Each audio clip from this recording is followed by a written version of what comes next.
Are you a big fan of comics? Did you grow up reading comics? I did look at comics. I can't say I'm an aficionado, but as a kid, I enjoyed looking at different ones. Do you remember any of the milestone comics or the history of I don't think so. I wasn't that kind of aficionado. I was just like a kid who, like, if I could afford it, maybe might buy a comic book. But comic books were, for me, like a little prohibitive. I only got, like, at the time when I was a kid, I think we had a dime and then turned to a quarter allowance. So I wasn't going to spend it on a comic book.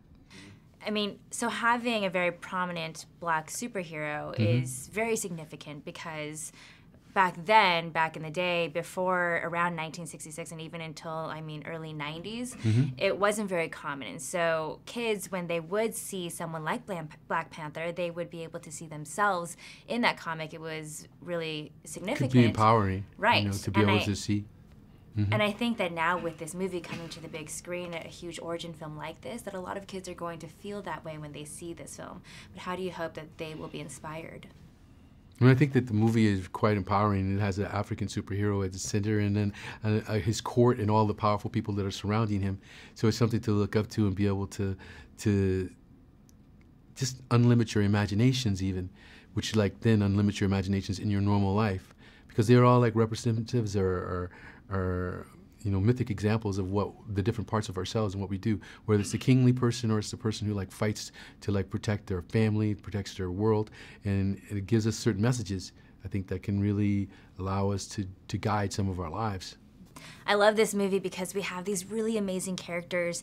They're guided by morals and principle, but they're also very intelligent, and they have this really cool tech that's integrated into their lifestyle. Feels very hip and modern today. But what was really cool, what was the coolest part about embracing Wakanda?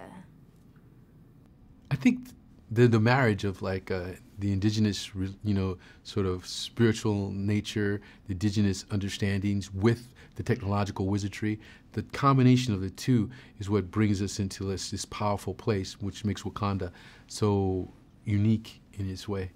How did it feel on set? And I want to ask you about maybe specifically the set in the water. What was that called? Yeah, the Warrior Falls. The Warrior Falls. How was it filming the scenes there?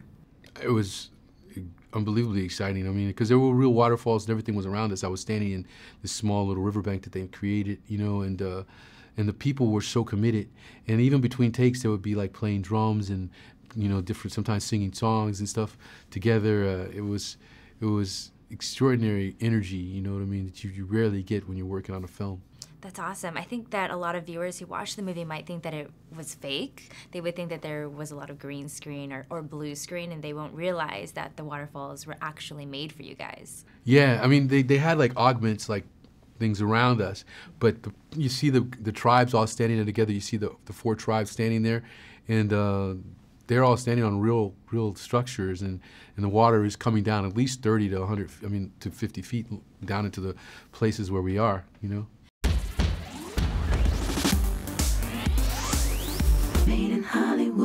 Hey guys, thanks for checking out this video. We want to know, what would you have asked? Let us know in the comments below.